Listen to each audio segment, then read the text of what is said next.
અને સમાચારોમાં સૌથી પહેલા વાત કરવી છે ગરમીની। હવામાન વિભાગે કહ્યું છે કે રાજ્યમાં તાપમાનમાં 2 થી 3 ડિગ્રીનો વધારો થશે।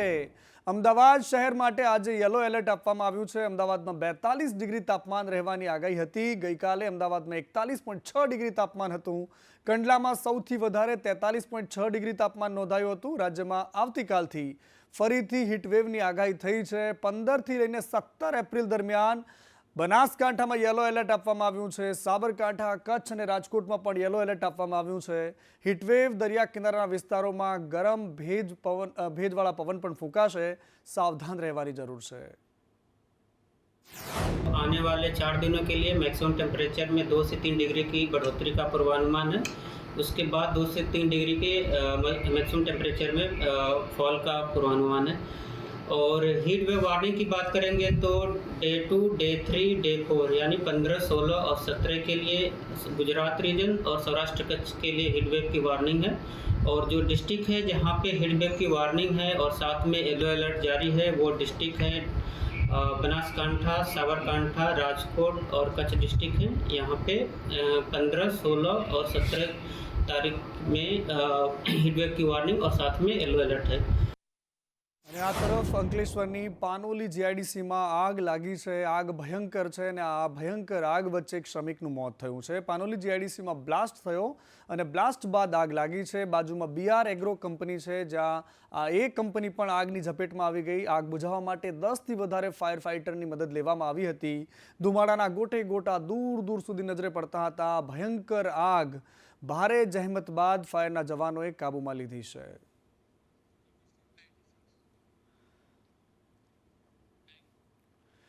અને આકરી ગરમી અને બળબળતા તાપ વચ્ચે આગ લાગવાની ઘટનાઓ અને બધાની વચ્ચે રાજનીતિ પણ ઉકળી રહી છે। ગુજરાતની રાજકારણમાં જબરદસ્ત ગરમાવો છે કારણ કે એક પછી એક જે ઘટનાક્રમ રોજ સામે જોઈએ છીએ।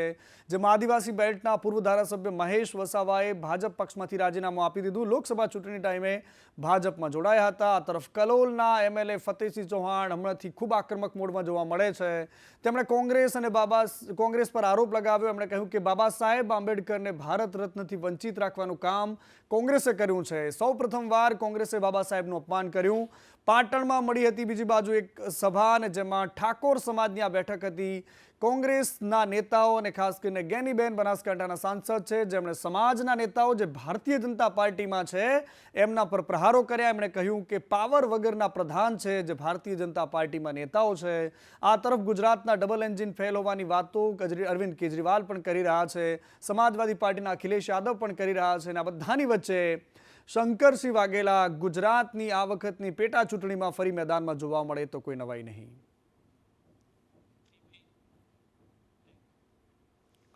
અને નેતાઓનો મોભંગ થવો એ કોઈ મોટી વાત નથી હોતી। ક્યારે એ જ આઈડિયોલોજી એમને ખૂબ પસંદ આવે, ક્યારેક એ જ આઈડિયોલોજી એમને અચાનક જ નાપસંદ થવાનું કારણ બની જાય। પરંતુ આ બધાની વચ્ચે આદિવાસી બેલ્ટમાં ભારતીય ટ્રાઇબલ પાર્ટી જેમના નેતા છે એ મહેશ વસાવા ભારતીય જનતા પાર્ટીમાં લોકસભાની ચૂંટણી ટાઈમે જોડાયા અને જોડાયા બાદ હવે અચાનક જ રાજીનામું આપ્યું છે। આજે બાબા સાહેબ ભીમરાવ આંબેડકરની જન્મજયંતિ અને આજના જ દિવસે મહેશ વસાવાએ લોકસભા ચૂંટણીમાં ભાજપમાં જોડાયા બાદ આજે રાજીનામું આપ્યું છે। ભાજપના બંધારણ પર સવાલો કર્યા, ભારતીય જનતા પાર્ટીની આઈડિયોલોજી પર સવાલો કર્યા અને આ બધાની સાથે એમણે કહ્યું કે હું છેલ્લા ઘણા સમયથી અંદર ગુંગળાતો હતો। વિચારધારા એકમાત્ર મુદ્દો છે કે જેના કારણે મેં ભારતીય જનતા પાર્ટીને છોડી છે અને આજના દિવસે હું એમને કોટી કોટી નમન કરું છું। ભારતનું પવિત્ર સંવિધાન લખવાવાળા ભારત રત્ન તો ખરા પણ ભારતના અણમોલ રત્ન એવા બાબા સાહેબ આંબેડકરે જે બનાવેલા બંધારણને પણ ભારતીય જનતા પાર્ટીની સરકારો નથી માનતી। આદિવાસી, દલિત, ઓબીસી, મુસ્લિમ સમાજ તમામ લોકો દુઃખી છે એ પ્રકારની વાત પણ મહેશ વસાવાએ પોતાના પત્રમાં કરી છે।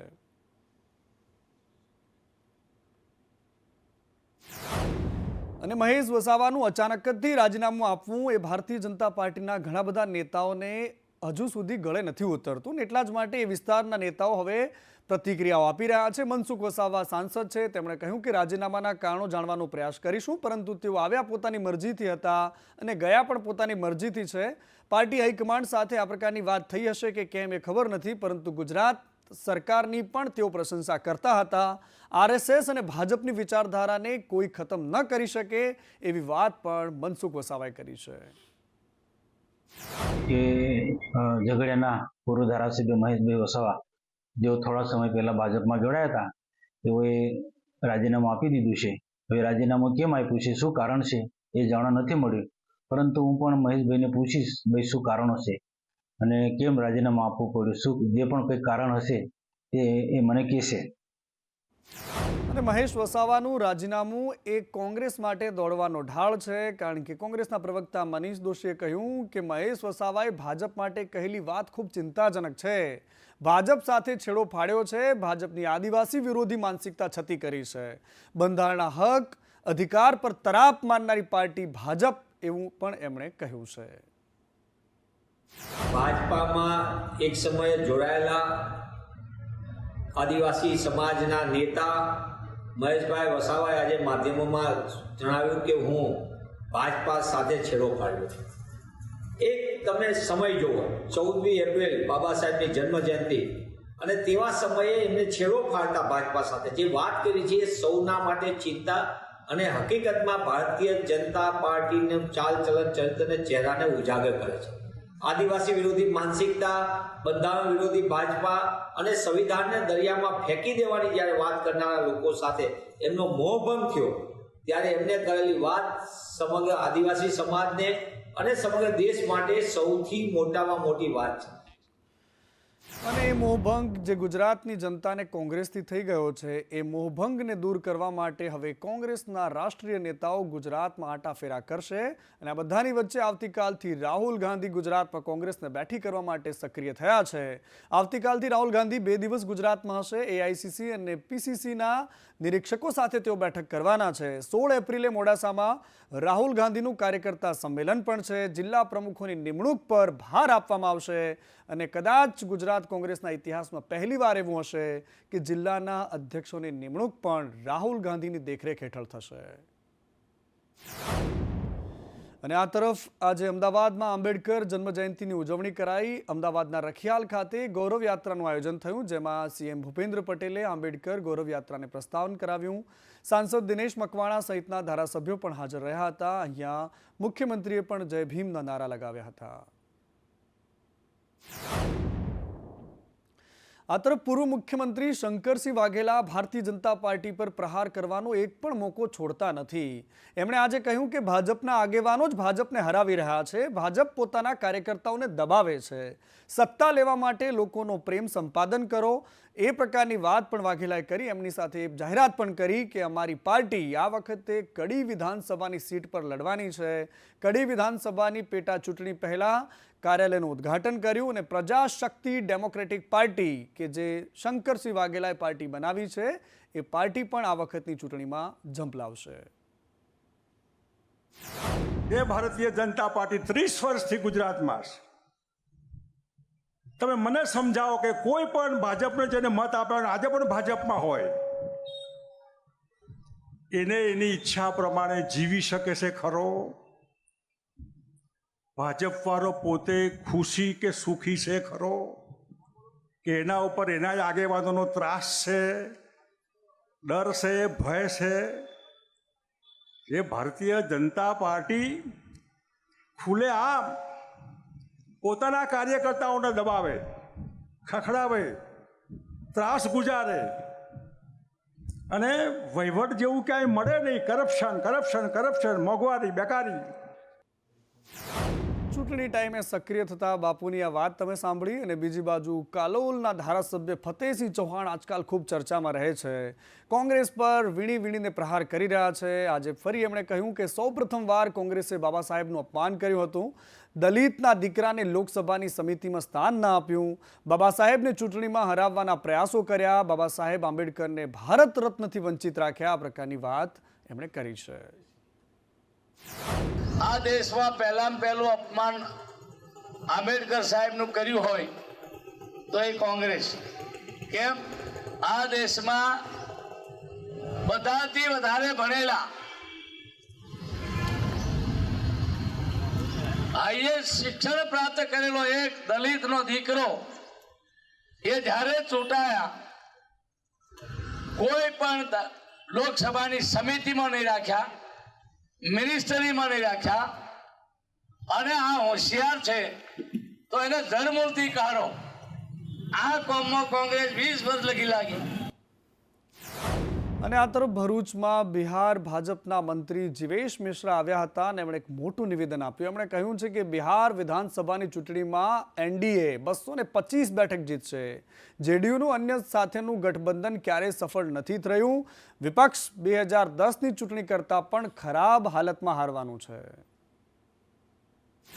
जिम्मेदारी के साथ आपके चैनल पे कहना चाहता हूं कि आगामी चुनाव में एनडीए गठबंधन बिहार के अंदर 225 सीटें जीत कर आएगी और मैं जिम्मेदारी के साथ ये भी कहना चाहता हूं कि 2010 में राष्ट्रीय जनता दल का जो हाल बिहार में हुआ था उससे भी बुरा हाल इस बार 2025 में होने वाला है.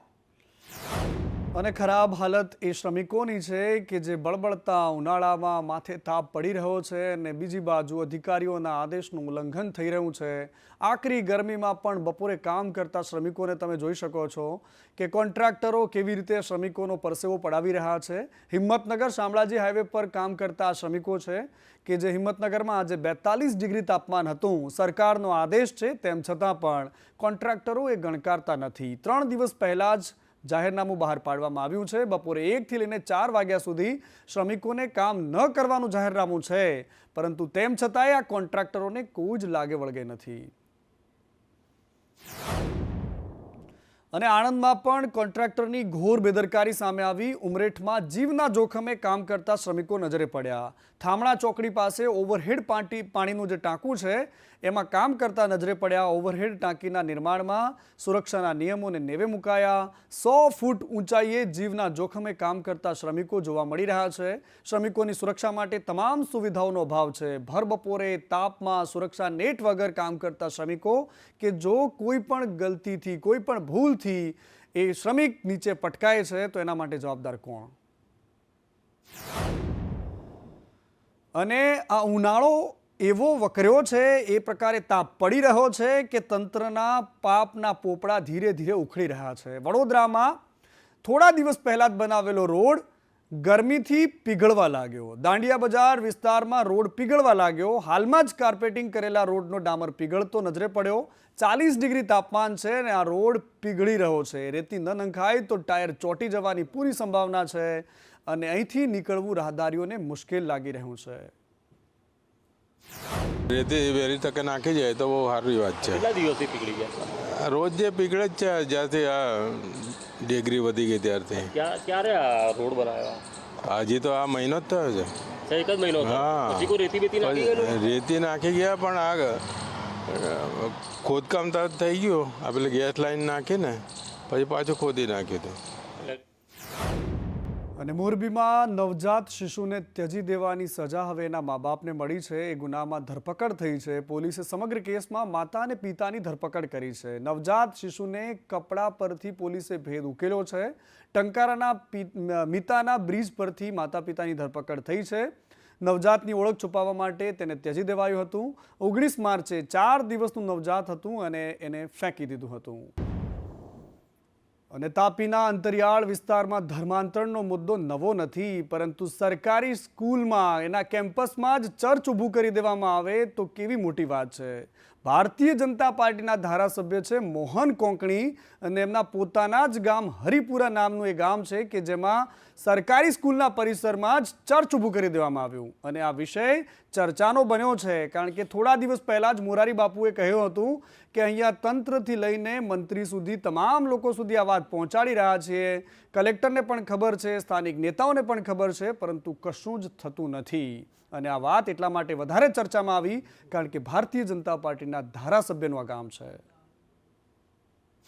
હરિપુરા ગામમાં જે સ્કૂલની જગ્યાએ કમ્પાઉન્ડમાં જે ચર્ચ આવેલું છે એ વર્ષો પહેલાંનું જ છે. 1974-75નું જે અહીંયા કાચું એક સ્ટ્રક્ચર હતું ને એમાં સભાખંડન ચલાવતા હતા, એ પ્રાર્થના સભા ચલાવતા હતા.